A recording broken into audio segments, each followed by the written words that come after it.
Olá, seja bem-vinda, seja bem-vindo. Quinta-feira, 2 de setembro de 2021. Começa agora o Câmara Notícia ao vivo, meio-dia em ponto.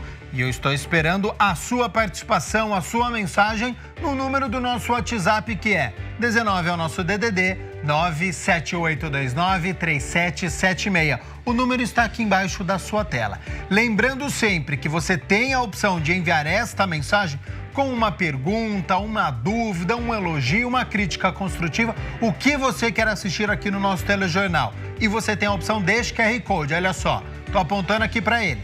Pegue o seu celular, abre a câmera como se você fosse tirar uma foto. Só que você vai apontar para este QR Code e vai aparecer na tela do seu celular o WhatsApp da TV Câmara Campinas. Você aperta que a gente conversa ao vivo nesta quinta-feira. Confira agora os destaques de hoje. Na 10ª reunião ordinária, vereadores aprovam em primeira análise redução de multas da CETEC. Câmara aprova a criação de comissão especial de estudos para promover debate e discussão sobre o impacto da crise hídrica no setor elétrico e a ameaça ao fornecimento de energia. Iniciativa do vereador Paulo Haddad. Vereador Gustavo Peta questiona a prefeitura sobre a disponibilidade de vacinas na rede municipal de saúde. E hoje tem entrevista ao vivo sobre o Setembro Amarelo, mês de prevenção ao suicídio. Olha só, e o primeiro assunto que nós vamos abordar aqui no Câmara Notícia é o preço da gasolina, que tem subido bastante nas últimas semanas. Só para a gente ter uma ideia, em 4 estados, Rio de Janeiro, Tocantins, Acre e Rio Grande do Sul, o valor do litro nas bombas ultrapassou R$ 7,00. Aqui em Campinas também houve aumento. Então, para abordar os fatores que levaram a este aumento, eu aciono o nosso repórter André Aranha, que está em um posto de gasolina da cidade e tem mais informações. Olá, André, boa tarde. Pois é, boa tarde para você, Gabriel, boa tarde para todo mundo acompanhando o Câmara Notícia. Com certeza, o preço da gasolina tem tirado o sono de muita gente aqui no Brasil. Para se ter uma ideia, nos últimos 7 meses houve um aumento de 27,5% do litro da gasolina.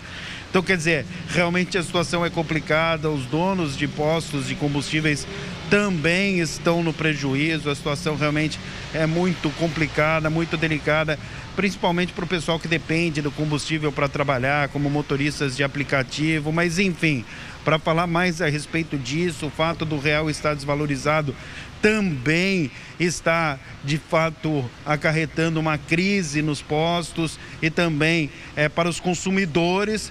E eu vou bater um papo para falar justamente a respeito desta situação, porque é algo que chama muito atenção. Você também é dono de posto de combustível, isso de fato tem prejudicado as vendas. Muito boa tarde, prazer em tê-lo conosco aqui no Câmara Notícia. Boa tarde a todos os ouvintes. Sem dúvida nenhuma, o preço da gasolina com essas altas sucessivas que nós tivemos aí nos últimos meses, ele vem dando reflexo nas vendas também e na questão operacional como um todo. A gente teve queda de vendas e necessita de mais capital de giro. Bom, Flávio, quais os fatores que impactam os preços dos combustíveis, na sua opinião? Você que é o presidente da Recap e está bem a par dessa situação. Bom, basicamente são 3 pilares que formam o custo da gasolina que afetam o preço. Um é a taxa de câmbio do dólar em relação ao real. 2 é o preço do petróleo internacional, do barril. E 3 é a questão da tributação. Esses são os 3 principais elementos da formação do custo. Gostaria que você falasse um pouco mais a respeito dessa situação, explicasse os motivos, os fatos. O que acontece? A Petrobras, que é monopolista no Brasil, ela é uma empresa que produz petróleo e refina. Ela não produz exatamente o que é consumido no Brasil. Então, o que acontece? Ela vende o excedente e compra o que falta. Como que isso é feito? É feito a preços internacionais. Isso funciona. E são atrelados ao dólar. Então, se o mercado internacional de petróleo sobe, automaticamente a Petrobras passa a precificar num novo preço. Pode levar uma semana, 10 dias, mas enfim, ela acompanha o mercado internacional. E o outro é a taxa do dólar, que é a conversão que você faz para importar ou exportar. Isso não tem jeito. Para você participar do mercado internacional, você tem que estar sujeito a essa sistemática. E terceiro, é a tributação no Brasil, que todo mundo já falou, que na gasolina gira-se em torno de 40%, 45%, depende da época, que ela tem um impacto muito grande dentro da formação do custo também. Nós estávamos, Flávio, conversando a respeito desta situação, porque o fato também do real estar desvalorizado, isso de certa forma afeta diretamente o preço do combustível, né? Não, sem dúvida, quando você importa o combustível com o dólar estando com o valor nas alturas, como está acima de R$5, você paga mais pelo petróleo em real. Isso está afetando diretamente, sem dúvida nenhuma. Por que você acha? Por causa do índice de conversão do dólar em relação ao real. Isso daí é claro. Você vai comprar 1 litro de derivado de gasolina, você vai pagar em dólar. O dólar está R$5,50 aproximadamente, você paga mais por litro. Bom, essa escalada, não é, está alterando, na sua opinião, a rotina dos consumidores, Flávio? Não tenha dúvida. Você acha que isso tem influenciado diretamente no dia a dia dos consumidores? Sem dúvida nenhuma. O consumo está achatado em função dos preços. Não tem o poder aquisitivo do brasileiro como um todo vem caindo. A gente tem, esse ano aí existe uma previsão inflacionária em torno de 7, 7,5%. Isso gera uma perda de poder aquisitivo em conjunto com uma alta de preço. Então, o que está acontecendo? Os clientes, os consumidores estão usando critérios para comprar só combustível, para sair, usar carro. Eles estão sendo mais cuidadosos para ter esses gastos. E o senhor notou aí uma diminuição aqui no posto, no dia a dia? Olha, a diminuição ela já vem ao longo da pandemia. A gente, desde o ano passado, houve uma queda de consumo muito grande e essa queda vem se mantendo, ela vem diminuindo. A gente poderia ter voltado à normalidade do consumo se os preços não tivessem tão altos. Bom, está conosco ao vivo, à disposição aqui no Câmara Notícia, o Flávio com a gente, Gabriel Castro. Agradeço a disponibilidade do Flávio aqui com o Câmara Notícia. E o meu questionamento é o seguinte: andando pela cidade, eu tenho percebido que alguns postos de combustíveis estão utilizando promoções em alguns dias. Então, segunda, quarta e sexta, um pouco mais barato. São faixas chamando atenção, tentando seduzir este motorista para ele abastecer no local. Já fui um posto que ofereceram pipoca e um outro que ofereceram para poder passar uma água no carro. Flávio, você entende que isso vai ser cada vez mais comum ou é algo pontual que está sendo feita por causa desta alta? Seja bem-vindo mais uma vez e boa tarde. Boa tarde, Daniel. Boa tarde a todos os espectadores. Olha, na verdade, o nosso mercado é um mercado extremamente competitivo. Isso sempre ocorreu de você fazer algum tipo de promoção para atrair o cliente. Agora, mais do que nunca, a gente está sentindo os efeitos de uma pandemia que achatou demasiadamente as vendas e também estamos sentindo os efeitos de uma alta de preço exacerbada. Então, eu acho que todo empresário busca uma alternativa para manter seu nível de vendas. Enfim, isso aí sempre existiu e sempre vai existir. Você vê uma solução a curto prazo, Flávio? De repente uma estabilização da economia, passa por isso? Olha, eu acho o seguinte, se a economia voltasse a ter um crescimento expressivo, na ordem de 7 a 10% ao ano, houvesse diminuição do desemprego, esses aumentos seriam dissolvidos dentro desse aumento, eles teriam um impacto menor. Mas nós estamos andando de lado, na verdade a economia não cresce, então o impacto inflacionário ele é muito maior e tem aí um efeito dominó. Perfeito, mais alguma coisa que você queira colocar para o pessoal que está em casa assistindo, que precisa colocar gasolina, esse tipo de coisa? Nós estamos na expectativa aí que haja uma melhora na economia e que os preços internacionais se estabilizem, né? Agora, os preços internacionais do petróleo, ele depende muito da demanda mundial. Se a demanda mundial estiver aumentando, existe uma tendência dos preços subirem. Se a demanda estagnar, os preços estabilizam. Tanto é que vocês viram ano passado, no auge da pandemia, em abril e maio, houve uma queda muito grande dos preços. E ela, aos poucos, foi se retomando aos preços normais. Então, precisa haver um equilíbrio aí, uma situação política mais tranquila no país também. Tudo isso daí vai acabar gerando uma tranquilidade no nosso mercado como um todo. Valeu, muito obrigado pela entrevista. Agradeço. Então tá bom. Pois é, Gabriel, essa é a situação, não é? O Flávio bateu um papo conosco, ele também é dono deste posto de combustíveis que fica aqui no Taquaral, em Campinas, e falou a respeito desta situação. Percebe, logicamente, ele fecha todos os dias, como foi, como não foi e tudo mais, e ele, de fato, tem percebido realmente que houve uma queda na procura por combustível. Todo mundo, não é, está passando por esse tipo de dificuldade, e a gente trouxe aqui ao vivo o Flávio para bater um papo conosco aqui no Câmara Notícia a respeito desta situação que tem se tornado aí um pesadelo na vida dos brasileiros. Eu volto com você, Gabriel Castro.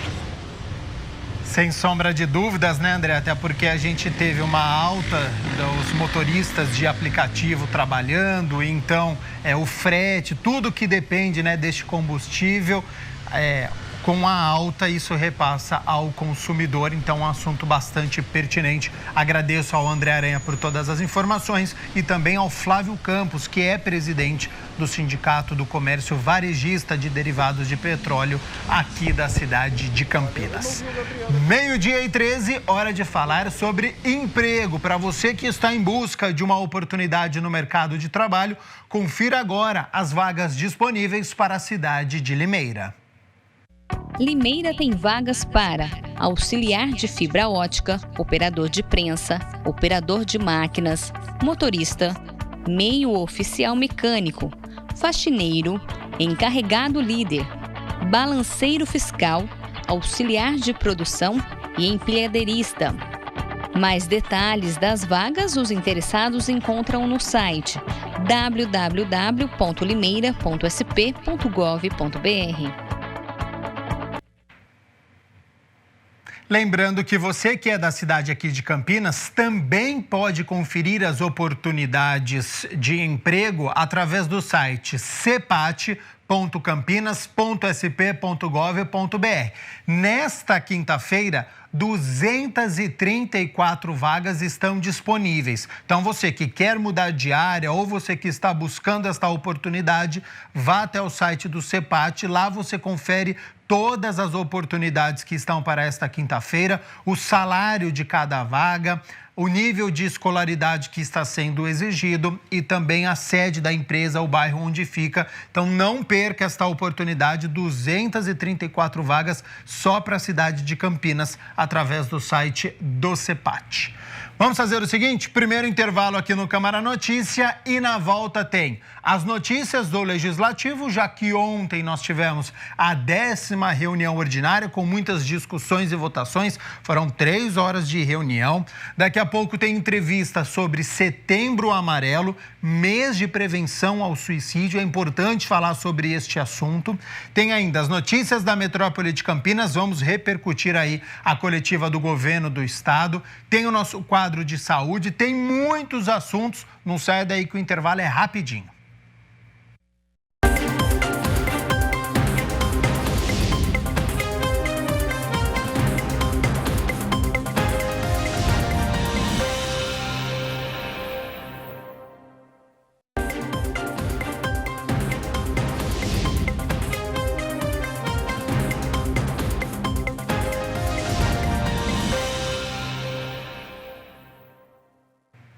Meio-dia e 18, Câmara Notícia de volta ao vivo nesta quinta-feira. Já enviou a sua participação, a sua mensagem? Estou aguardando aqui com o número do WhatsApp, 19, nosso DDD, 978293776. Não deixe de participar. Lembrando sempre que você tem a opção de enviar a sua mensagem através do nosso QR Code. Estou apontando aqui para ele. Pega o seu celular, abre a câmera e só de apontar para esse QR Code já aparece na tela do seu celular o WhatsApp da TV Câmara Campinas. Você aperta que a gente conversa ao vivo. E com quem eu vou conversar ao vivo agora é com a Mina Abreu, que está aqui nos nossos estúdios. A gente começa hoje com as notícias do Legislativo, do que acontece aqui na Câmara de Campinas, até porque ontem foi dia da 10ª reunião ordinária. Então, seja bem-vinda e boa tarde. Boa tarde, Gabriel. Boa tarde a você aí de casa. Olha, e na 10ª reunião ordinária, os vereadores aprovaram em primeira análise o projeto de autoria do Executivo que reduz os percentuais cobrados a título de multa pela CETEC, a Serviços Técnicos Gerais para atrasos de pagamento em preços públicos e infrações contratuais. O líder de governo na Câmara, o vereador Luiz Rossini, detalhou a proposta. A CETEC, ela tem uma relação com os permissionários, né, que tem comércio na cidade inteira. Seja um trailer, um quiosque, as feirinhas que as pessoas são permissionárias, enfim. E a lei atual prevê uma multa de 20% para quem não paga as suas mensalidades, as taxas da CETEC. Esse projeto reduz para 2% essa multa nesse período de pandemia daqueles que não puderam pagar. Aprovado em primeira votação, agora a proposta passa por audiência pública. O regimento determina que tenha que ser feita uma audiência pública e imediatamente a próxima comissão, se eu não me engano, a administração pública chamará uma audiência pública para que ele fique adequadamente instruído e possa ser votado o mais rápido possível. E de acordo com o projeto, se ele for aprovado e sancionado pelo prefeito, as multas para quem deve à CETEC ficarão assim, olha. Multa por atraso passará a ser de 2% por até 30 dias, 5% a partir de 30 dias sobre o valor do montante devido. Já as multas por infração passarão a ser de 10% no valor da mensalidade da primeira registrada, crescendo para 20% na segunda infração e ainda 30% na terceira infração registrados pela CETEC. Lembrando que, de acordo com a lei original, hoje essas multas têm um percentual muito maior. Mais um efeito da pandemia, né? Para cima, que foi bastante afetado as pessoas que têm estes estabelecimentos. Agora, Mina Abreu, a gente continua falando da 10ª reunião ordinária porque houve uma mudança na liderança aqui da Câmara no PT. Isso, o Partido Trabalhista, olha, o Partido dos Trabalhadores, na verdade, agora quem assume a liderança é o vereador Cecílio Santos e ele falou com a gente sobre essa nova atribuição. É costume que a gente faça o rodízio da liderança da bancada entre os membros, né, da bancada do Partido dos Trabalhadores no Parlamento. Então, é com muita humildade, mas com muita alegria e com muita responsabilidade que assumo essa função. E vamos continuar os trabalhos aqui, organizando a discussão das pautas com a bancada, com a bancada de esquerda, esse é nosso desejo, e dialogando com o Parlamento como um todo. Lembrando que, além de Cecílio Santos, nós temos do PT as vereadoras Paola Miguel e Guida Calisto. Agora nós vamos falar sobre uma comissão de estudos que foi proposta e foi aprovada ontem, Gabriel, a criação dessa nova comissão. Desta vez, o pedido é de autoria do vereador Paulo Haddad, que pede a constituição de uma comissão especial de estudos para promover debate e discussão sobre o impacto da crise hídrica no setor elétrico, a qual ameaça o fornecimento de energia. O parlamentar justificou o pedido. Nós estamos num momento muito difícil, né? A nossa população já está fragilizada, porque tivemos aí uma pandemia que acabou de alguma forma impactando a vida das pessoas, o consumo. Essa crise hídrica, ela tem um impacto direto também por conta dos nossos reservatórios estarem num limite muito baixo. Hoje nós temos aí reservatórios do Sudeste, Centro-Oeste, com 22% da sua capacidade. Então, a nossa matriz energética ela é muito dependente das hidrelétricas. Nós temos aí, para você ter uma ideia, 1% de energia solar, 8% de energia eólica, 13% de termoelétricas, seja carvão, seja gás, enfim. Quando nós não temos esse aporte da energia elétrica gerada por uma hidrelétrica, pelo movimento das águas, isso tem que ser suprido de uma outra forma. Por exemplo, as termoelétricas. E isso impacta diretamente, porque um megawatt produzido por uma termoelétrica a carvão, para você ter uma ideia, é 2 vezes mais cara do que uma produzida por uma hidrelétrica. Uma termoelétrica a gás, 4 vezes maior o valor. Então isso impacta direto no bolso do consumidor final. Haddad fala de como a comissão pode apontar caminhos para este problema. Essa comissão ela vai fazer um estudo de como a gente pode, de alguma forma, sugerir políticas públicas para que isso não venha acontecer, né, no futuro mais próximo, ou que a gente tente minimizar de alguma forma. Nós tivemos aí um aumento da nossa matriz elétrica desde 2001 para cá. Praticamente nós dobramos, mas muito dependente das hidrelétricas. Então isso que impacta muito, né, no preço final ao consumidor. E isso que a gente quer evitar. Talvez se isso continuar, nós teremos racionamento no futuro bem breve, 8% do IPCA, então nós temos uma inflação de 8% a previsão, isso pode se repetir no próximo ano. O nosso crescimento, o nosso PIB, que estava estimado para 2022 de 2%, pode ser 0%. Então o país vai estar estagnado. Então é importante que nós, enquanto legisladores, tenhamos um entendimento, seja com os outros órgãos competentes, montemos, né, um grupo de estudo para que a gente possa, de alguma forma, estar colaborando e vendo qual o melhor cenário, como a gente pode ajudar nesse cenário tão difícil, tão cruel para a nossa população. Com a aprovação do requerimento, a escolha dos membros deve acontecer na reunião ordinária da próxima quarta-feira. Lembrando que esta comissão ela terá 5 membros. Esse modelo é feito um sorteio. Os partidos sorteados, então, escolhem os representantes e Paulo Haddad, como é autor do requerimento, automaticamente será o presidente desta comissão de estudos. E é um assunto muito importante, algo que acontece em todo o país, então essa crise hídrica, ela tem preocupado. A gente falou da alta da gasolina, tem a alta da energia elétrica também. A gente estava com a bandeira vermelha, agora a gente tem a bandeira de escassez hídrica. Vai passar de 9,49 para 14,20 a cada 10 quilowatts consumidos. É um aumento na conta de todo mundo por volta de 7%, algo que tem preocupado bastante. Por isso, a importância dessa comissão que a Câmara aprovou e que em breve a gente deve ter aí as primeiras reuniões. Gabriel, e um outro requerimento que foi aprovado nesta quarta-feira também é de autoria do vereador Gustavo Pita. Só que o requerimento ele pede informações sobre as vacinas disponíveis na rede de saúde. De número 1402, o documento traz 2 perguntas ao Executivo Municipal. A primeira: as vacinas Pneumo 23, Meningo ACWY, Meningite B e a de HPV estão disponíveis no sistema de saúde para a população de Campinas?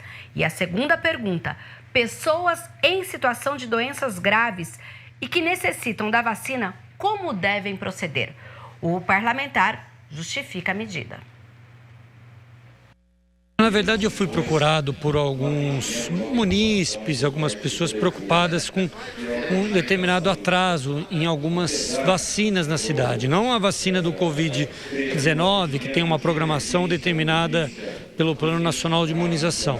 São outras vacinas vinculadas a HPV, a meningite, Pneumo 23, outros itens que são necessários para combater, para prevenir algumas doenças.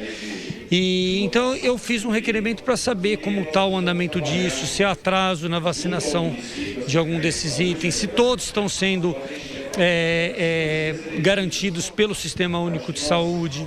Então, um requerimento nesse sentido sobre a imunização de outras vacinas, fora a vacina do Covid-19, que é a principal hoje, que está todo mundo muito atento, né, para a aceleração desse processo.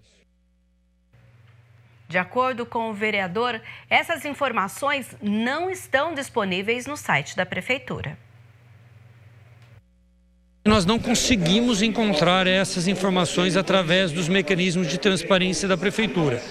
Eu, como vereador, eu sempre primeiro procuro as informações nesses mecanismos.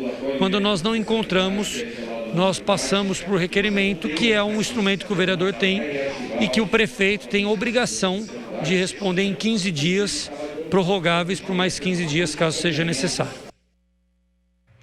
Peta lembra que o requerimento é uma importante ferramenta de fiscalização do Legislativo ao Executivo e, neste caso, em especial, do trabalho da Secretaria de Saúde.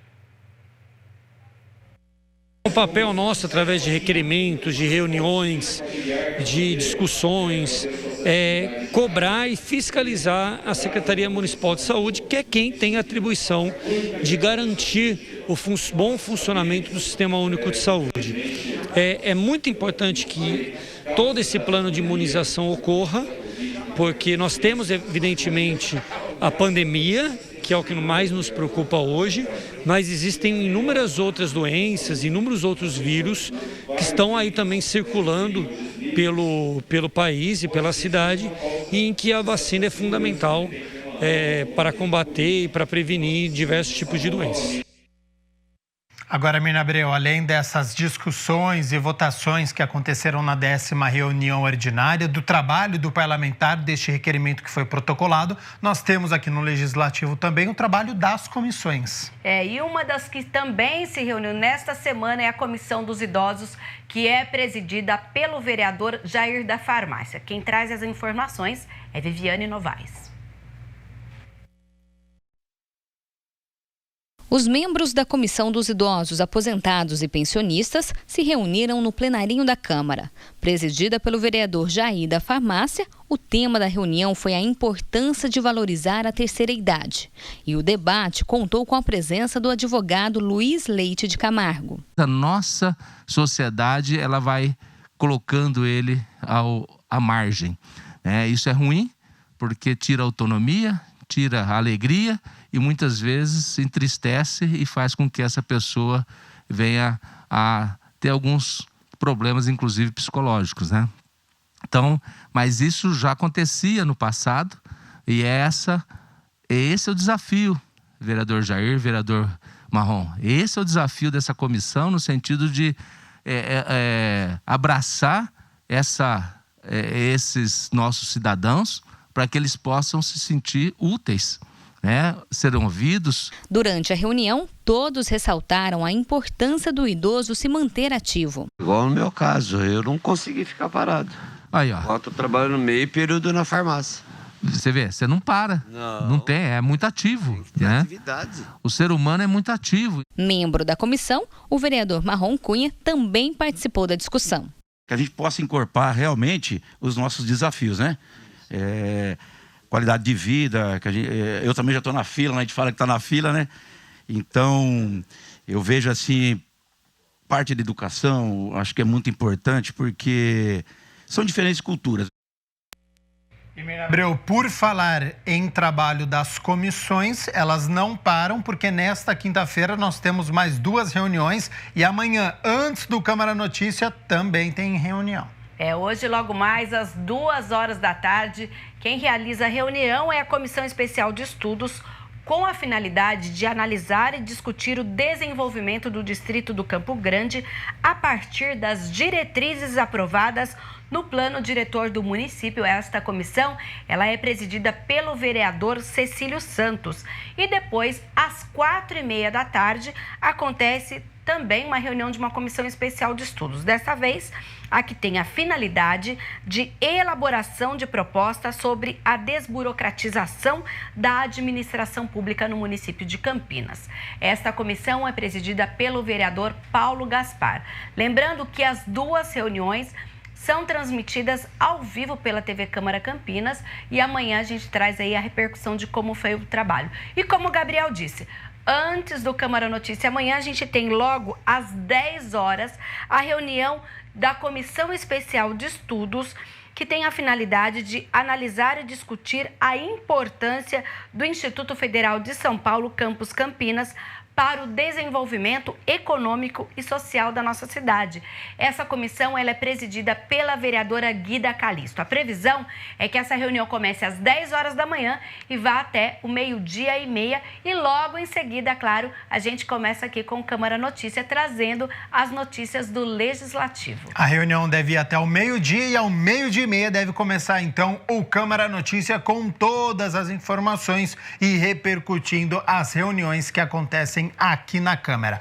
Mina Abreu, quero aproveitar sua presença nos nossos estúdios para nós falarmos das notícias da metrópole de Campinas. A gente começa sempre aqui com aquele panorama da Covid-19 para você aí de casa ficar bem informado, saber o que está acontecendo em relação à pandemia. Primeiro com as informações e os números no nosso país, estado de São Paulo, região metropolitana e depois a situação da cidade de Campinas. A Covid-19 continua avançando no país. De acordo com o Ministério da Saúde, nas últimas 24 horas, foram 27.345 novos casos. No total, são 20.804.215 casos confirmados desde o início da doença aqui no Brasil em março de 2020. São 581.150 óbitos acumulados no nosso país. Então ficam aqui as condolências da TV Câmara Campinas. No estado de São Paulo, até esta quarta-feira, eram 4.269.138 casos da doença, com 146.015 óbitos devido à Covid-19. Agora nós vamos falar da região metropolitana de Campinas, que compreende 21 municípios. Aqui, 373.188 casos confirmados desde o início da pandemia e Campinas, até esta quarta-feira, somava 136.103 casos da doença. Indaiatuba, 30.927 casos, Sumaré, 30.378, Americana, 26.766, Hortolândia, 25.754, Santa Bárbara do Oeste, 23.214 casos da Covid-19. Paulínia, 15.562. Itatiba, 14.646. Valinhos, 14.460. Agora os municípios com menos de 10 mil casos da doença.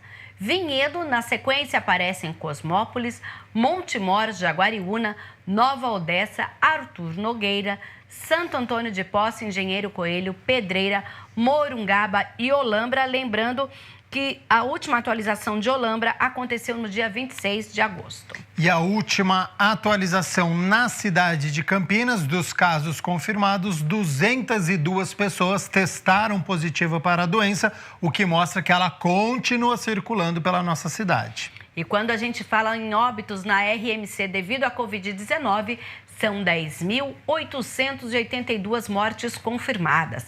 Em Campinas, até esta quarta-feira, foram 4.346 mortes acumuladas desde o início da pandemia. Sumaré, 968 óbitos, Americana, 822, Santa Bárbara do Oeste, 799, Indaiatuba, 771, Hortolândia, 714, Valinhos, 380, Itatiba, 321 mortes, Paulínia, 294, Nova Odessa, 236, temos ainda Montemor com 212 e Vinhedo com 203. Agora os municípios com menos de 200 óbitos devido à Covid-19. Jaguariúna, Cosmópolis, Arthur Nogueira, Pedreira e os únicos que mantêm menos de 100 óbitos devido à doença são Santo Antônio de Posse, Engenheiro Coelho, Morungaba e Olambra. Em relação à cidade de Campinas, mais 11 mortes foram confirmadas, 5 homens e 6 mulheres, 10 tinham comorbidades e uma pessoa era saudável, 8 acima dos 60 anos e as 3 pessoas abaixo de 60 anos, uma mulher de 46, mulher de 51 e uma outra mulher também de 51 anos. Mina Abreu, essa semana aqui no Câmara Notícia eu fiz uma entrevista falando sobre a importância da dose de reforço. Eu entrevistei o Luiz Carlos Dias, que ele é membro da Força-Tarefa da Unicamp contra a Covid-19 e nós repercutimos essa dose de reforço, que seria essa terceira dose, para todo mundo que já tomou a segunda dose. Tem a da Janssen, que é a dose única, por isso que é importante a gente falar desta dose de reforço. O anúncio do governo federal era a partir do dia 15 de setembro. Aqui no estado de São Paulo, isso vai ser antecipado? Isso, de acordo com o governo estadual, essa dose de reforço vai acontecer já a partir da próxima segunda-feira, dia 6 de setembro, inicialmente para os idosos e adultos imunossuprimidos. Ao todo, são 7,2 milhões de pessoas que poderão ter a dose de reforço no decorrer da campanha, sendo que 1 milhão destes alcançados já nessa primeira fase, que vai até o dia 10 de outubro. A vacinação de quem tem entre 60 e 69 anos é um diferencial do Estado de São Paulo e uma decisão do governo do Estado de São Paulo, fundamentado na decisão também do nosso comitê científico, diferentemente daquilo que o governo federal decidiu. Acima de 70 anos, São Paulo decidiu fazer essa dose adicional para pessoas acima de 60 anos. No total, receberão doses adicionais da vacina 7.200.000 pessoas. A população de 90 anos ou mais iniciará, então, no dia 6 de setembro ao dia 12 de setembro, a dose adicional. A população de 85 a 89 anos, do dia 13 ao dia 19 do 9. A população de 80 a 84 anos e todo o grupo de imunossuprimidos, do dia 20 ao dia 26 do 9.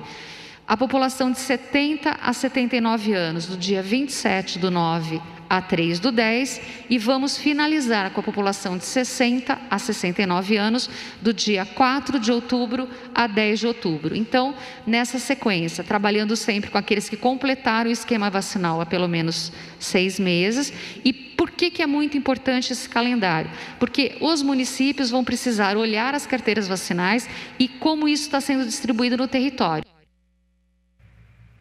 E ainda sobre a vacinação, o governo do estado fechou agosto com recordes de vacinação contra a Covid-19. No decorrer de todo o mês, foram registradas mais de 14,7 milhões de doses, com balanços que chegaram a ultrapassar 700 mil doses por dia no estado. Nos 31 dias de agosto, as 645 cidades do estado aplicaram 29% do total de vacinas administradas em toda a campanha, que completou ontem 225 dias.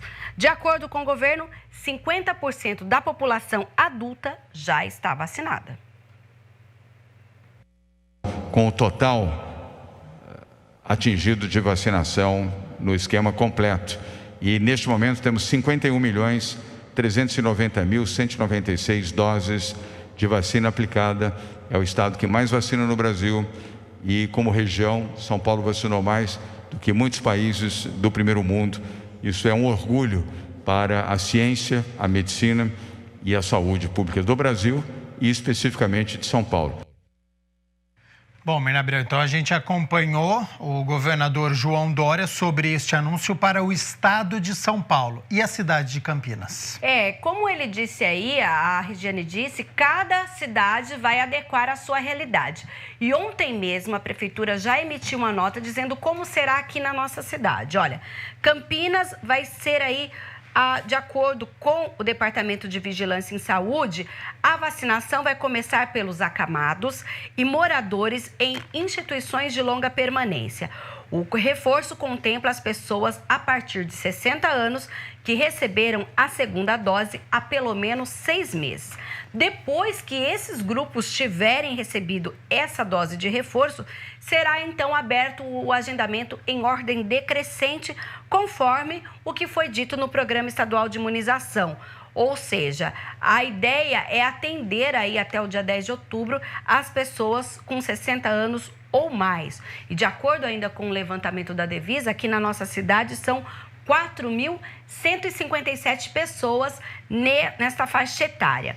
A vacinação será nos 64 centros de saúde da cidade, que já fazem a imunização dos demais públicos, lembrando que apenas as unidades do Campina Grande, Carlos Gomes e Boa Esperança não aplicam a vacina contra a Covid. Inclusive, a Secretaria Municipal de Saúde avisa que aguarda o envio das doses pelo Estado para, então, abrir o agendamento para este público. E para quem ainda não recebeu a primeira dose, o seu agendamento é através do vacina.campinas.sp.gov.br. Neste momento, com pessoas 15, 16, 17 anos. Lembrando sempre que se você tem 18, 20, 25, 30 e ainda não foi imunizado, faça o seu agendamento através do site. E lembrando também, olha, de acordo ainda, a gente falou agora há pouco dos números, em Campinas são 1.304.337 doses, de acordo com o último levantamento da Prefeitura. Então você está mais atualizada que o site aqui. Isso mesmo, olha, de acordo com a assessoria de imprensa da Prefeitura, são 449.444 pessoas já imunizadas com as 2 doses da vacina e 29.280 pessoas já tomaram a vacina de dose única. Agora, Mirna Abreu, a taxa de ocupação de leitos na cidade de Campinas, aquele acompanhamento que nós fazemos diariamente. Ontem nós falamos aqui, tinha voltado para 60% e hoje uma leve queda. Isso, olha, a gente tem dos 292 leitos disponíveis, a gente tem 169 ocupados, o que representa uma taxa de ocupação de 57,88%. São 123 leitos de UTI Covid livres aqui na nossa cidade. E ainda há 196 pacientes internados em leitos de enfermaria. E com a gente, inclusive, tem esses números, lembrando que hoje, de acordo com a Prefeitura, o Hospital Ouro Verde converte 20 leitos de enfermaria Covid para pacientes clínicos com outras doenças. Os leitos já estão disponíveis na central de regulação. A gente lembra que existe uma central de regulação que faz a distribuição e encaminhamento de pacientes que são atendidos nos prontos-socorros e também nas UPAs da cidade para ocuparem aí esses leitos de acordo com a orientação médica. Com essa mudança, a Rede Mário Gatti, que tem 163 leitos de enfermaria, passa a contar agora com 183. Lembrando que no dia 9 de setembro, a ideia é que os leitos de UTI Covid que ficam no Hospital Mário Gatti serão desativados para, então, a instalação de 30 leitos de enfermaria cirúrgica. E a gente acompanha essa conversão conforme os números e a ocupação for ficando um pouco mais baixa na nossa cidade. E é a nossa torcida, né? Aumento de vacinação e a taxa de leitos de UTI dessa ocupação que diminua o quanto antes. Vamos falar um pouquinho sobre transporte agora, especificamente de um trecho da rodovia Heitor Penteado. A gente já falou, inclusive, com o secretário Vinícius Roveretti sobre essa questão de conversão de vários trechos. Aqui ele falou da Júlio de Mesquita. Sim. E agora começa, então, a rodovia Heitor Penteado, lá na altura, perto do Gramado. Então, você que transita ali, agora vai ter uma terceira faixa, justamente para o transporte público. Olha, a ideia é ampliar a segurança e a fluidez no trânsito. Este trabalho são em 600 metros no sentido centro, desde a chegada pela Dom Pedro I até a altura na rua Silvia Siqueira Stevenson, próximo à Hípica. Tanto este trecho a partir do Parque Ecológico até o Gramado, quanto um quarto trecho do Gramado até a rodovia Dom Pedro I, também envolve ações da Secretaria de Serviços Públicos. Lembrando que a gente tem ali uma média de 50 mil veículos por dia, então você que transita, preste atenção nesses trechos que a gente tem faixas exclusivas para ônibus e também para transportador de táxi e ainda para quem usa aplicativos. E para nós encerrarmos as notícias da metrópole de Campinas, cadastro aberto para as vagas na rede municipal de educação infantil. Isso, são as creches e também nós temos aí as entidades cofinanciadas que fazem esse serviço na educação infantil em Campinas. Então, olha, são vagas para o ano de 2022 que vão até o dia 22 de outubro. Cada inscrição pode ser feita no pré-cadastro, tudo junto, pré-cadastro-infantil.campinas.gov.br. Você pode também, caso não tenha acesso à internet, procurar presencialmente uma escola infantil que fica mais perto da sua casa para que possa fazer essa inscrição. Ela não representa a matrícula, de acordo com a nota da prefeitura. Apesar de não ser a garantia de vaga, o cadastro permite que a criança receba uma classificação em uma das 162 escolas municipais de educação infantil ou nas 44 entidades colaboradoras. Então vamos repetir o endereço aqui, ó, www.pré-cadastro-infantil-campinas.sp.gov.br. Para fazer o cadastro, tem que levar certidão de nascimento da criança, documento com foto do responsável, comprovante de endereço, preferencialmente a conta de água, cartão do NIS para os que são beneficiados do programa Bolsa Família. Tá certo, Mina Abreu, muito obrigado pelas notícias da metrópole de Campinas. Anteriormente, com as notícias do Legislativo, do que acontece na Câmara de Campinas. Volta amanhã a partir do 12:30 com mais informações. Combinado, eu volto amanhã. Combinado, então, 12:50, vamos fazer o seguinte, rápido intervalo e na volta tem entrevista ao vivo sobre Setembro Amarelo, mês de prevenção ao suicídio. Falar sobre este assunto ajuda a salvar vidas, então não sai daí que é um assunto importantíssimo depois do nosso rápido intervalo.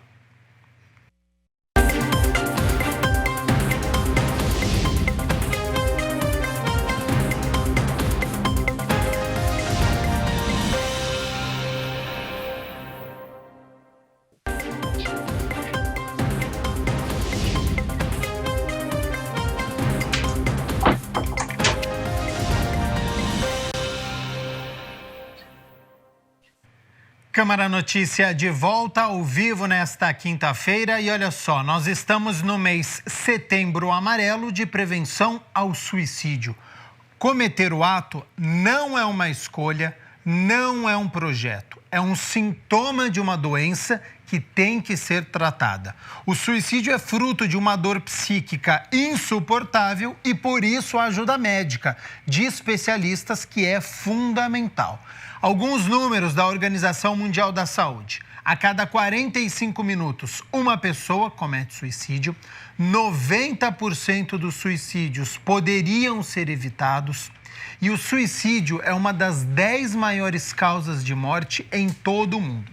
Então, para abordar este assunto, eu converso agora com a Daniele Admoni, psiquiatra na Unifesp e especialista pela Associação Brasileira de Psiquiatria. Muito obrigado por ter aceito o convite para participar aqui do Câmara Notícia e quero começar por esta frase. Este ato não é uma escolha e não é um projeto. É isso mesmo? Seja bem-vinda e boa tarde, Daniele. Obrigada pelo convite, boa tarde. Não é uma escolha e não é um projeto, né? Ninguém tem a ideia de se matar, ao contrário, né? Eu brinco que a gente luta para viver todos os dias, né? A gente batalha para trabalhar, para comer, enfim, para se relacionar. Então, ninguém tem essa ideia de se matar, a não ser que esteja gravemente doente. Acho que essa é a questão principal quando a gente pensa em suicídio, quando a gente fala de suicídio. A gente sabe que mais de 96% das tentativas e dos suicídios estão relacionados com transtornos mentais, né? Então, de novo, ninguém que está bem, ninguém que está em seu juízo normal, vamos dizer assim, vai tentar o suicídio. Então, é importante a gente pensar isso, né? A gente tem vários transtornos mentais associados, principalmente os transtornos de humor. Então, a gente sabe que a depressão é muito relacionada ao suicídio, o transtorno afetivo bipolar e o uso de substâncias. Então, são doenças que, se tratadas, como você falou, né, 96% dos suicídios poderiam ter sido prevenidos, né? Ou seja, se a gente trata a doença de base, a gente consegue evitar o suicídio como consequência daquela doença. Por isso que é tão importante tratar. Ô, Daniele, claro que é um tema delicado, difícil, de uma pessoa e família que estão fragilizadas. Mas não adianta esconder o problema, né? Por isso que nós estamos abordando hoje aqui no Câmara Notícia. Este tema ainda é um tabu, as pessoas demoram a procurar ajuda de profissionais, as famílias muitas vezes não sabem como lidar? Sim. Infelizmente, as pessoas têm medo de falar sobre o suicídio, por isso que essa campanha do Setembro Amarelo é tão importante, para justamente divulgar, conscientizar e falar sobre esse assunto, para as pessoas poderem entender e procurar ajuda quando é necessário. Mas existe uma ideia, existe uma fantasia de que se a gente fala sobre o suicídio, a gente vai induzir, né, vai oferecer essa ideia para alguém. Na verdade, é o contrário. Se a gente fala sobre o suicídio, é uma porta aberta para quem tem uma ideação, para quem tem pensado ou planejado isso, poder se colocar e falar, olha, eu não tenho me sentido bem, eu tenho pensado em morrer, eu tenho pensado em me matar, enfim. É uma porta importante, né? Mas realmente existe essa fantasia de que se a gente fala sobre o suicídio, a gente vai induzir. Muitas vezes no consultório, quando eu pergunto, eu atendo criança e adolescente, os pais arregalam um olhão, né? Eu falo, você tem vontade de se matar? Você pensa em se matar? Os pais, pelo amor de Deus, doutora, né? E muitas vezes a resposta é sim, né? Então, o que a gente tem escutado muito, a gente viu muito isso agora na pandemia, os adolescentes ficaram dentro do quarto, trancados, ninguém sabia direito o que estava acontecendo ali, tudo online, escola, amigos online, enfim. E muitos tinham ideação suicida importante, chegaram a fazer carta de despedida, entravam em sites, enfim, procurando, a gente infelizmente tem isso, né, como se matar, enfim, como fazer as coisas, e os pais não tinham a menor ideia, né? Então, olha como é importante poder conversar sobre o assunto, poder esclarecer o assunto e, mais do que tudo, poder oferecer ajuda quando a gente percebe que alguém não está bem. Exatamente sobre este assunto, então, para quem está nos acompanhando, uma mãe, pai ou responsável deve ficar atento a quais sinais, e existem sinais, eles aparecem mais na infância, na adolescência, como você citou, mas na fase adulta, isso também acontece? Sim, a gente pode ter o suicídio em qualquer idade da vida, é muito menos frequente na infância, tem sido cada vez mais frequente na adolescência, é a segunda causa de morte de 15 a 29 anos, e na idade adulta também. A gente também tem suicídio em idoso, mas realmente ele acaba sendo muito mais importante nessa fase jovem, entre 15 a 29 anos. Né?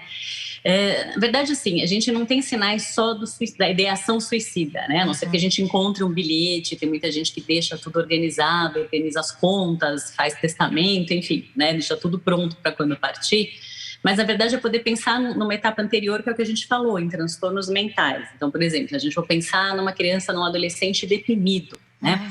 É alguém que tem uma mudança clara de comportamento em relação à situação anterior. Então, vamos dar um exemplo. Era alguém que, sei lá, era bom aluno, tinha amigos, gostava de estudar e, de repente, tem uma mudança clara nesse comportamento que persiste, né? A gente não está falando de 1, 2 dias, mas no mínimo 2, 3 semanas para a gente poder pensar em algum diagnóstico. Uma mudança que traz um prejuízo. Então, é alguém que começa a ir mal na escola, por exemplo, ou deixa de fazer a atividade que gostava, sei lá, música, futebol, começa a se desinteressar pelos amigos, começa a não ter vontade de fazer as coisas, começa a ficar muito triste, às vezes muito irritado. Então, são sinais claros de mudança de comportamento frente a um padrão anterior, que sim chamam a nossa atenção, né?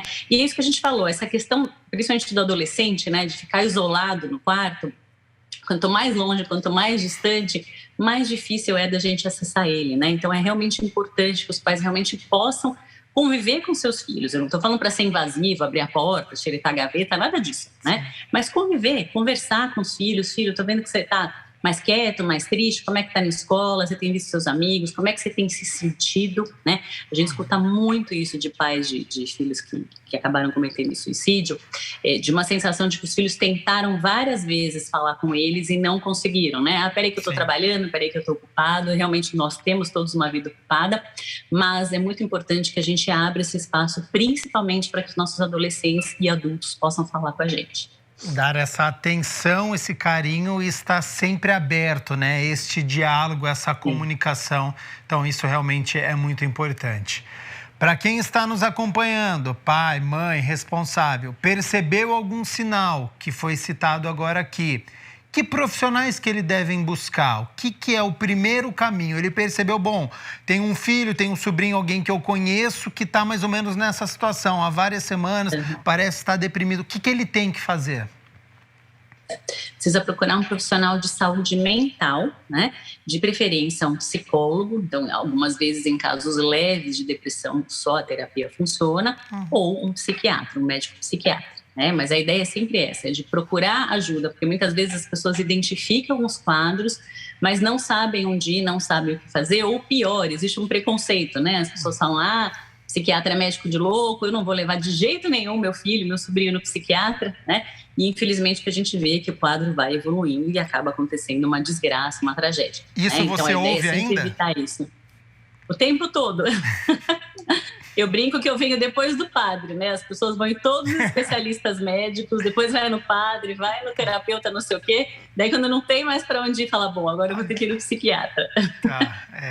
E tem que inverter esta ordem, né? Pode ir no padre, pode, mas o psicólogo, o psiquiatra tem que ser, então, essa primeira busca, essa primeira ajuda para fazer esse diagnóstico e esse acompanhamento.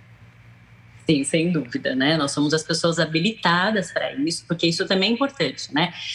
Na verdade, qualquer profissional de saúde precisa ter essa escuta, né? Porque às vezes o adolescente não quer falar com o pai, mas conversa com algum médico, alguma enfermeira que se identificou, algum fisioterapeuta.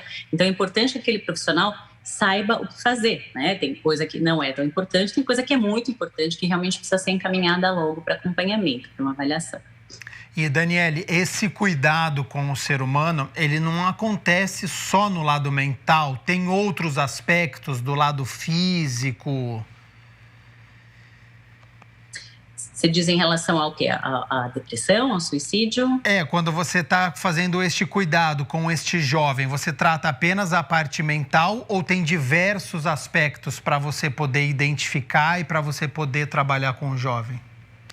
Sim, a gente precisa pensar na pessoa como um todo, né? Então, apesar de eu ser psiquiatra, eu estou ali atendendo uma pessoa, um paciente. Então, sem dúvida, a primeira coisa é descartar outras causas. Então, a gente sabe que algumas alterações tiroidianas, por exemplo, o hipotiroidismo, uma anemia importante, podem simular um quadro depressivo. A pessoa fica mais cansada, mais mole, meio sem vontade, né? Mas a gente tem algumas coisas para conseguir diferenciar de um quadro depressivo, né? Uma testosterona diminuída, então a gente tem várias causas que a gente precisa descartar e, claro, ver aquela pessoa como um todo, né? Então, às vezes ela tem doenças associadas, aliás, isso também é um fator de risco para suicídio. A gente sabe que pessoas com doenças graves, né? Então, com diagnóstico de câncer ou de doenças neurológicas que têm um prognóstico muito ruim, acabam tendo uma chance muito maior de tentar o suicídio. Então, tudo isso serve de alerta para a gente ficar de olho, né? Será que essa pessoa que está na minha frente tem, sei lá, uma doença neurológica grave, né? Como que ela está se sentindo em relação a isso? Então, de novo, a gente tem que olhar a pessoa como um todo, né? Não só eu, psiquiatra, mas é o que eu falei, o próprio neurologista que vai diagnosticar ele ou o oncologista que vai tratar, como que está a saúde mental dessa pessoa, né? Para, de novo, a gente evitar tragédias. Daniele, o profissional, ele identifica o problema e ele mostra o sentido da vida, por mais complexo que sejam os problemas dessa pessoa, o importante é mostrar o sentido da vida. Quando a pessoa ela quer cometer este ato, quando ela chega no consultório e ela fala que já pensou em perder a vida, é porque ela não vê mais sentido? Na verdade, dependendo da patologia de base, é isso, né? A ideação suicida, a tentativa de suicídio acaba entrando como um sintoma. Então, vamos falar, por exemplo, da depressão, né? Então, aquela pessoa está tão deprimida que realmente ela não vê saída, ela não vê solução para o que ela está vivendo, além de morrer, né? E como ela não vai morrer sozinha, de tentar o suicídio. O nosso papel, na verdade, a psicoterapia é justamente isso, né? De poder resgatar os impulsos de vida dessa pessoa e poder pensar por que ela chegou nisso, que situação de vida é essa psíquica e real que ela chegou nisso.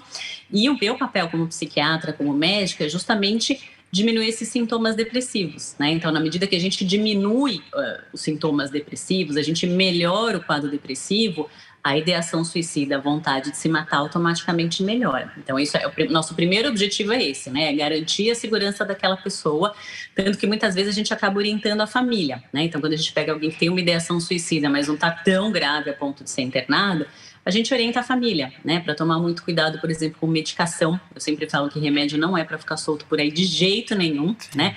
Então, tranca tudo numa caixa, num armário, e a chave anda com o familiar, porque se deu 5 minutos de besteira, a pessoa vai lá e toma, e às vezes até medicação tranquila, né? AS, que acha que não vai fazer mal, qualquer coisa em grande quantidade faz mal. Tomar cuidado com objetos pontudos, então é muito comum compasso, tesoura, lâmina de barbear, a lâmina do aparelho como chama lá, de apontador, facas, enfim, tudo que a pessoa possa se machucar também tem que sumir de vista, né? Grades em janela, então se a pessoa mora num apartamento, mora num andar alto, precisa de janela, e vigilância constante. Então é o que eu falo, não precisa ficar colado na pessoa 24 horas, mas tem que ficar de olho nela, porque realmente, às vezes, 5 minutos são suficientes para acontecer alguma coisa, né? E na medida que a pessoa vai melhorando do quadro depressivo, com a psicoterapia e com o tratamento medicamentoso, a ideia é que essa ideação vá passando, né? Daniele, segundo a Organização Mundial da Saúde, no Brasil, acredita-se que ocorram 32 mortes por suicídio ao dia. É um número altíssimo, pensar, né, que todos os dias dezenas de pessoas com este fim. Você entende que essa é uma característica do nosso país que sempre aconteceu, é um movimento global, o Brasil está dentro deste contexto, você entende que está piorando, e o que acontece no Brasil, você vê alguma relação? Então, crise política, crise financeira, e acontece isso, cada país tem a sua característica ou são fenômenos parecidos quando a gente analisa o global e aqui o Brasil? O Brasil, a gente tem tido um aumento mesmo dos índices de suicídio. Na verdade, a gente tem tido um aumento mundial, principalmente desde 2012, principalmente nessa idade que a gente falou mais nova, né, de adolescência, adulto jovem. Então, isso tem sido um fenômeno mundial. E daí, claro, a gente tem as particularidades. Então, por exemplo, a gente sabe que situações financeiras muito complicadas acabam sendo um fator de risco, né? Não ter uma religião acaba sendo um fator de risco. Não ter uma continência familiar, vamos dizer assim, algo que te segure aqui, né? Eu não vou me matar porque eu tenho marido, tenho filhos, tenho meus pais, enfim, também acaba sendo um fator de risco. Então, tudo isso acaba pesando muito. Então, por exemplo, países onde a gente vê que tem situação de guerra, que tem situações de catástrofe, de tragédia e questões econômicas e sociais muito graves, como aqui no Brasil, né? A gente tem um índice de assalto enorme, a gente tem uma questão econômica complicadíssima, acaba tendo realmente um maior número de suicídios, né? Principalmente pela questão financeira. Já se sabe se algumas doenças podem impulsionar alguém a cometer o ato? Você citou já numa das respostas depressão, né? É uma dessas doenças? Sim, as doenças mais conhecidas que cursam com ideação suicida são os transtornos de humor, que são depressão e transtorno afetivo bipolar, e o uso de substâncias. As outras também podem. Então, a gente pode ter alguém que está muito ansioso, por exemplo, ou que tem um toque gravíssimo e que acaba tendo uma ideação suicida decorrente daquilo. Mas, realmente, essas 3 são as mais frequentes. E dessas 3, a depressão disparada é a mais frequente, né? Então, a gente precisa realmente ficar de olho, porque a gente trata esse transtorno mental primário, né? E daí a gente melhora esse sintoma, que é a ideação suicida. E a gente previne o suicídio. Agora, Daniele, nós estamos há 1 ano e meio, né, enfrentando a pandemia da Covid-19, nesse período mais difícil para todo mundo, cada um da sua maneira. A gente pode dizer que os casos se agravaram, eles estão numa média? Então, aqui, a gente tem vários estudos mundiais e daí a gente tem umas controvérsias, né? Então, a China tem os resultados, os Estados Unidos tem outro, ou seja, acaba ficando meio individualizada essa questão, né? O que a gente viu, por exemplo, nos Estados Unidos e com a questão do isolamento é que aumentou demais o número de suicídio, principalmente em adolescentes. A gente chegou a ter lugares onde ele triplicou, né? Foi considerado uma questão de saúde pública, né? Na Carolina do Norte, não sei se vocês lembram que o governador acabou abrindo as escolas mais cedo porque o índice de suicídio em adolescentes estava ficando absurdo, né? Então, lá a gente sabe que existiu realmente um aumento. O que a gente sabe, nos outros países do mundo, a gente tem um aumento grande de taxas de depressão, inclusive dobraram, né? A gente passa aí de 10% para quase 20% de prevalência dos transtornos depressivos na vida com a pandemia. Mas existe um outro lado que é o que a gente costuma ver em catástrofes, por exemplo, então a gente vê lá no 11 de setembro, no Katrina, a gente tem estudos de catástrofes anteriores, né? Então, o que acontece? Enquanto está durando a confusão, né, a catástrofe, as pessoas têm um instinto de vida, né? Então, eu preciso me manter vivo, eu preciso me prevenir, eu preciso me vacinar. E daí, a hora que aquilo acalma, aí sim a gente vê um aumento importante dos índices de suicídio, né? Então, foi isso que a gente viu nessas duas situações que eu citei, que são os estudos que a gente mais tem. Então, enquanto está acontecendo, as pessoas realmente mantêm esse instinto de vida, apesar de terem transtornos mentais. E aí, a hora que isso diminui, realmente aumenta o quadro de suicídio. A gente ainda não tem esses dados aqui no Brasil. Essa é uma informação importante, né? Eu não sabia que no momento da crise todo mundo consegue, depois que abaixa, parece que é aí que a ficha cai e que esses casos acontecem. Então, qual que é a função da família e dos amigos neste contato inicial com essa pessoa que está doente? A ajuda profissional, a gente sabe que ela é fundamental. Você já procura este profissional. Mas no dia a dia, para quem mora com essa pessoa e os amigos dessa pessoa? Então, acho que a primeira coisa é identificar, porque muita gente está sofrendo de um transtorno mental e não sabe, né? É muito comum a gente chegar no consultório, a pessoa, olha, eu tô assim há meses, e aí eu vi uma reportagem e descobri que eu tô deprimido, né? Porque não é uma doença tão falada e não é uma coisa concreta, né? Que eu tenho uma mancha no corpo, não é uma dor física, então é muito mais difícil da gente conseguir pensar esse diagnóstico, né? Então, acho que a primeira coisa é isso, assim, a família e os amigos, de primeiro estarem disponíveis, né, e de colocarem para a pessoa isso, né, não precisa fazer um diagnóstico, olha, estou vendo que você está deprimido, mas falar, olha, eu estou vendo que você está mais triste, está dormindo mal, não está indo bem no trabalho, né, está comendo mal, o que está acontecendo? Vamos conversar um pouquinho, né, porque muitas vezes a própria pessoa não se deu conta, né, ela está vivenciando aquilo, mas ela não se deu conta desse conjunto de sintomas, né, e daí sim, tentar oferecer ajuda, né? E daí é o que eu falei, num outro polo, na hora que realmente existe esse diagnóstico, consegue se pensar, daí a família tem esse papel, inclusive, de vigilância, né? Além de continência, né? De vigilância para realmente não deixar que essa pessoa acabe se machucando, porque é isso, a gente entende que isso é um sintoma. Na medida que a gente trata a doença, essa ideação suicida vai melhorar, então a gente não pode deixar que essa pessoa se mate, né? Ou tente se matar nesse período aí, enquanto ela não está tratando, né? Por isso que é tão importante tratar. Sem sombra de dúvidas. Ô Daniele, o trabalho ele preenche na atualidade uma grande parte da vida e um período recente, né, do pré-pandêmico, eu diria que a pessoa, aquela workaholic, viciada em trabalho, postava em redes sociais 12, 13 horas de trabalho, muitas vezes exaltada em redes sociais, com frases de efeito, colocando tudo isso como sucesso. E nós vimos há algum tempo muitas doenças aparecendo por conta deste estilo de vida, de muitas horas de trabalho e sem tanta qualidade de vida. Você entende que isso tem mudado? As pessoas estão buscando mais essa qualidade de vida, essa saúde e procurando essa ajuda médica, percebendo que tem alguma coisa errada? Eu acho que a questão da pandemia, inclusive com o trabalho de casa, mudou muito a dinâmica das pessoas, né? É isso, a gente descobriu que não dá para ficar 12 horas, ficar 2 horas no trânsito e corre para lá e não almoça e fazer isso todos os dias da nossa vida, o tempo todo, né? Um dia ou outro a gente até aguenta, mas sempre não, né? Tanto que a gente tem tido uma questão importante agora que os escritórios, as empresas estão voltando, que muitas pessoas não querem voltar a trabalhar presencialmente, né? Puxa, eu estou na minha casa, eu vejo meus filhos, eu vejo minha família, eu posso comer, almoçar em casa, enfim. É outra vida, é outra qualidade de vida. Muita gente saiu de cidades grandes, né, para morar na praia, no interior, enfim, procurar realmente qualidade de vida, né?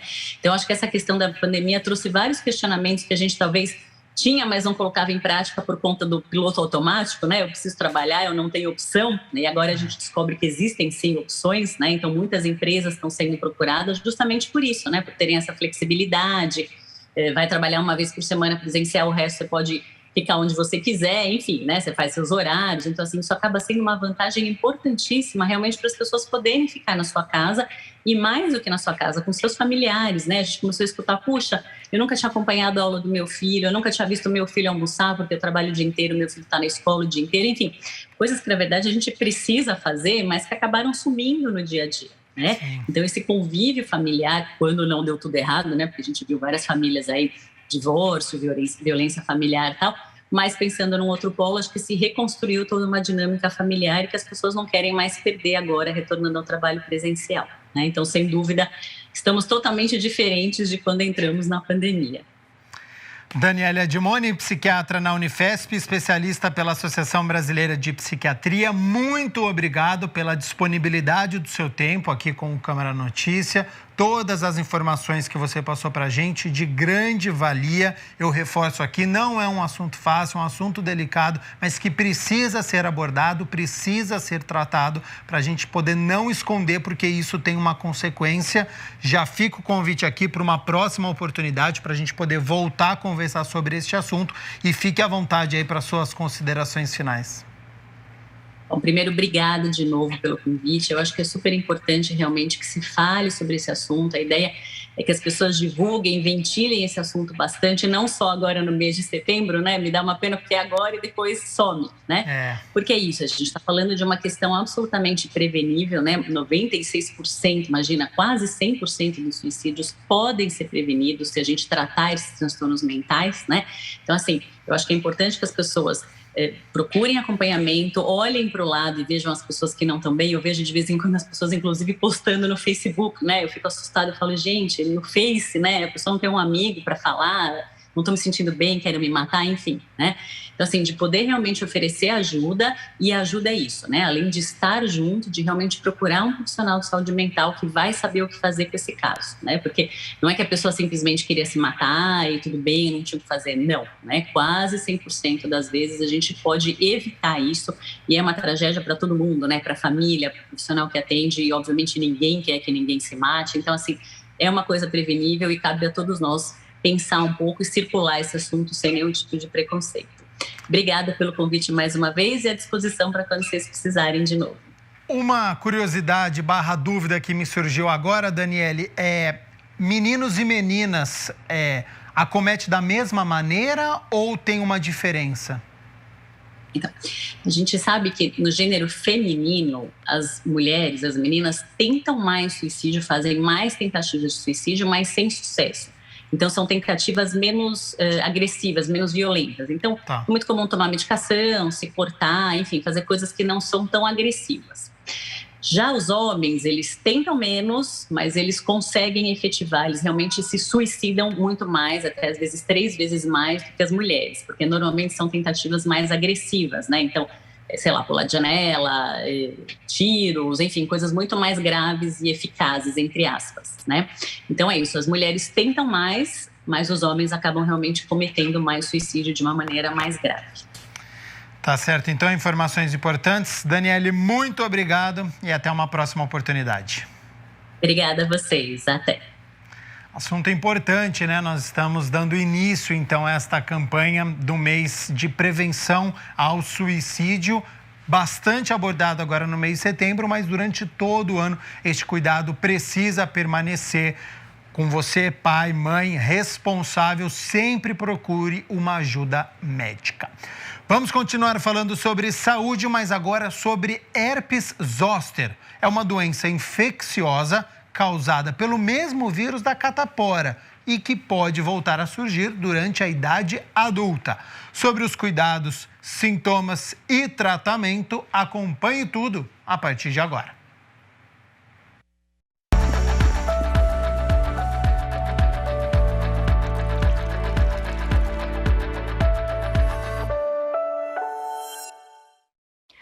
Olá, saúde agora começando, e eu recebo aqui de maneira virtual o dermatologista Marcelo Arnone, que aceitou aí o nosso convite para falar sobre herpes zoster. Doutor, antes de começar a nossa conversa, eu quero agradecer a sua participação aqui no quadro. Eu que agradeço, aí é um prazer poder participar. Doutor, para a gente não perder tempo, o que é a herpes zoster? A herpes zoster ela é uma doença infecciosa provocada pelo vírus, que é o vírus da varicela, o vírus da catapora. Então, a gente chama de vírus varicela zoster.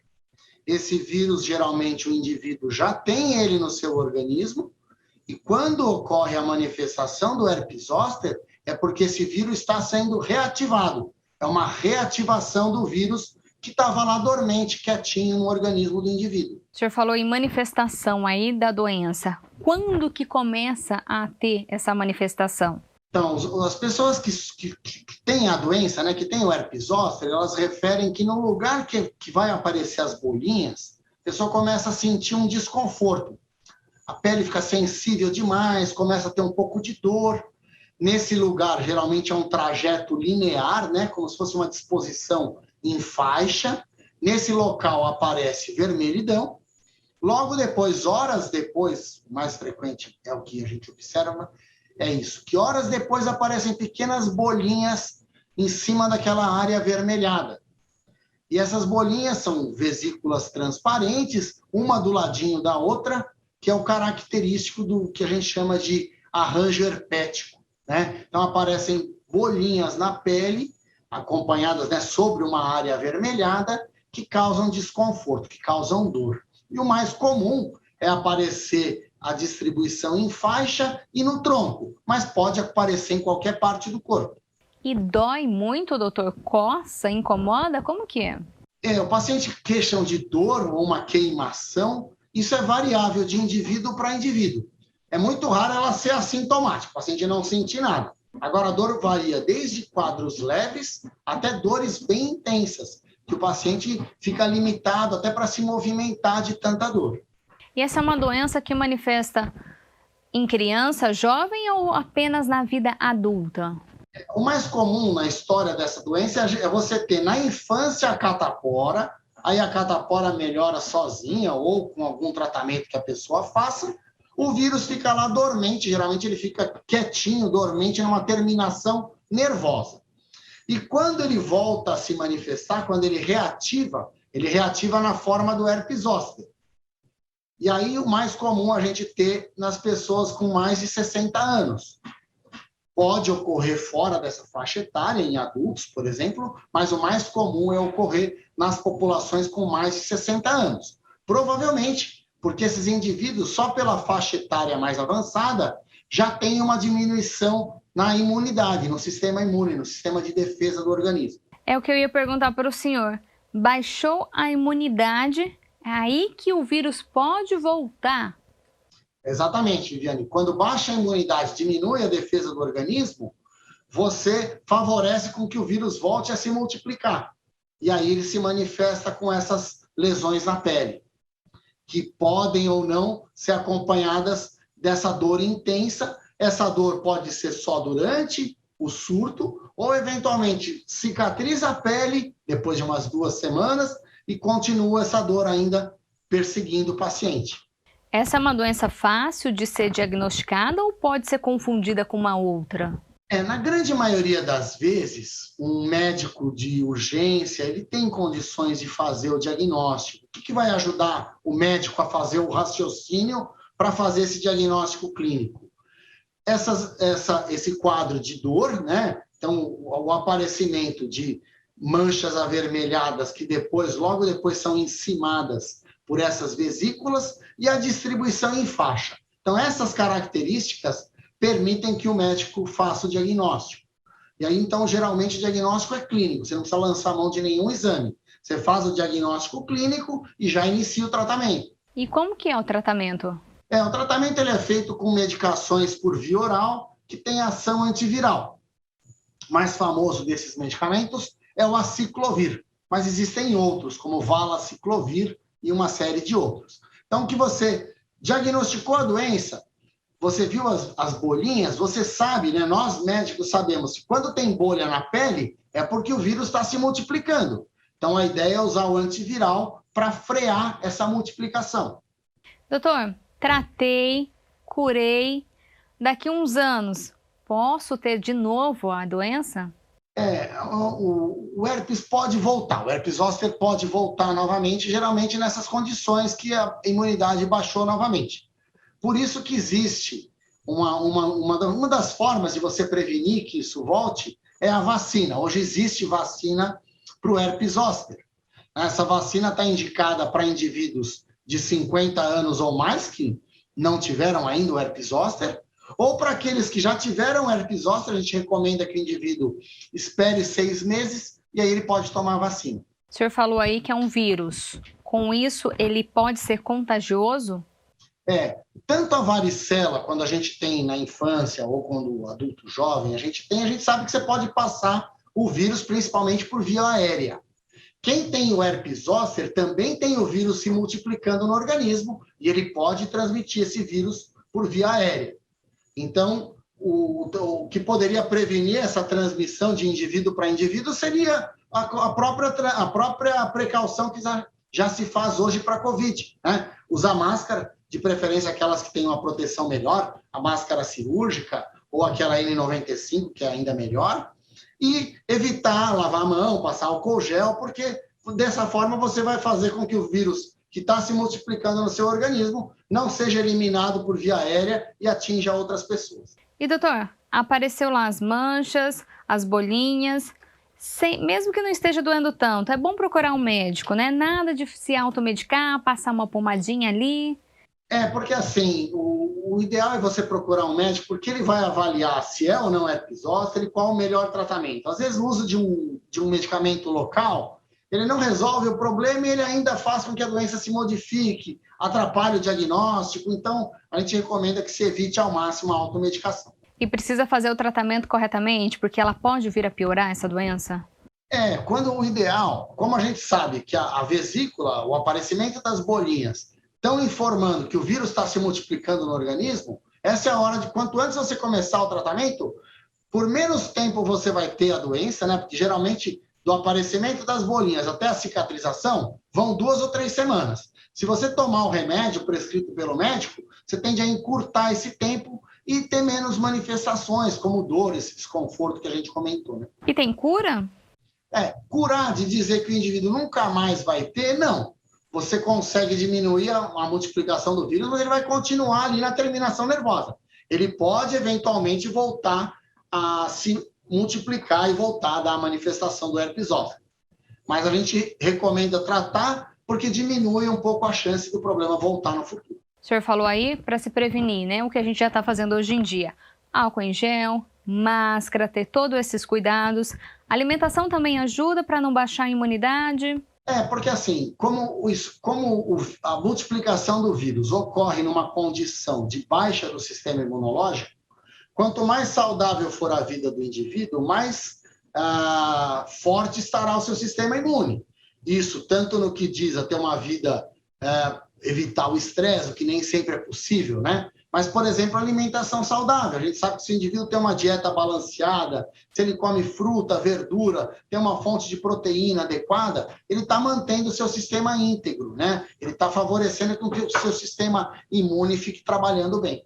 Doutor, infelizmente nosso tempo é curto. Qual a sua principal orientação nesse momento? Eu acho que é assim, ele não é uma doença tão rara, né? Então é importante que a gente saiba, conheça um pouco dessa doença, para que se a gente ou alguém próximo da gente esteja com ela, procure o atendimento e faça o tratamento recomendado pelo médico. Doutor Marcelo, muito obrigada por falar com a gente aqui. Eu que agradeço a oportunidade. Um abraço a todos. Um abraço para o senhor e o outro para você que está assistindo a gente. Lembrando, se cuida. Tchau.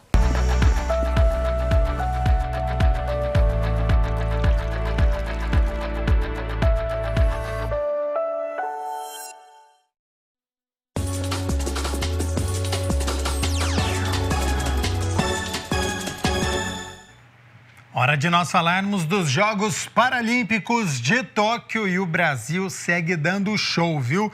De ontem para hoje, mais 6 medalhas foram conquistadas pelos nossos atletas e o Brasil subindo de colocação.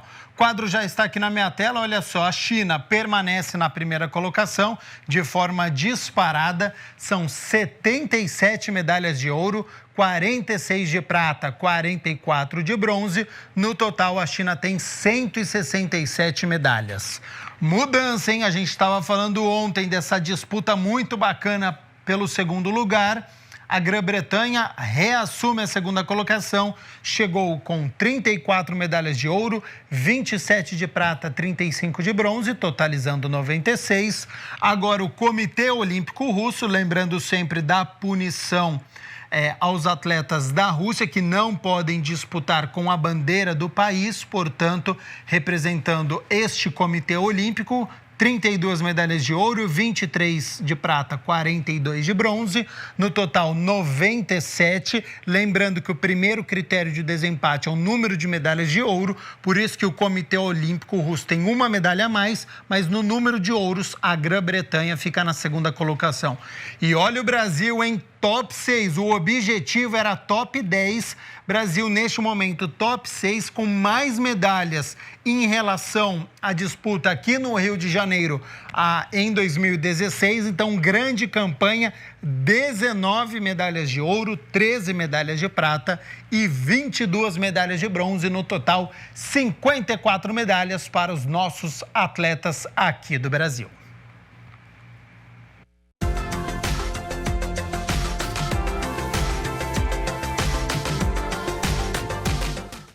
Bom, já estamos chegando ao fim da semana e o panorama é o mesmo, viu? Tempo estável, com o sol aparecendo durante todo o dia, sem a presença de muitas nuvens, ou seja, nada de chuva, o que ajudaria, né, em muito esta crise hídrica que nós estamos vivendo. Bom, sobre as temperaturas, elas já estão aqui na minha tela, portanto, amanhã, sexta-feira, nós temos a mínima de 16 graus, então a gente já percebe que é uma mínima alta, né? Lembrando que nós estamos no inverno, então mínima de 16 graus.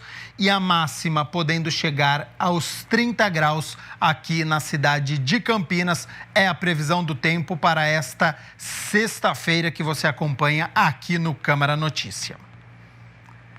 Olha só, e o nosso telejornal fica por aqui. Muito obrigado pela sua companhia, pela sua audiência.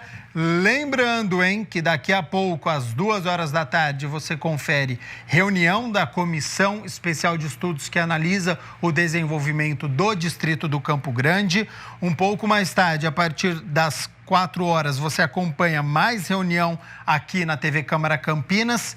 E amanhã, a partir das 10h da manhã, tem a reunião do Instituto São Paulo Campus Campinas, deve ir até o meio-dia e ao 12h30 você confere aqui o Câmara Notícia com muitas informações e notícias da nossa cidade e da nossa metrópole, tá certo? Então, compromisso amanhã a partir do meio-dia, mas claro, continue aqui na TV Câmara Campinas com as transmissões ao vivo das comissões, o trabalho dos parlamentares. Até lá.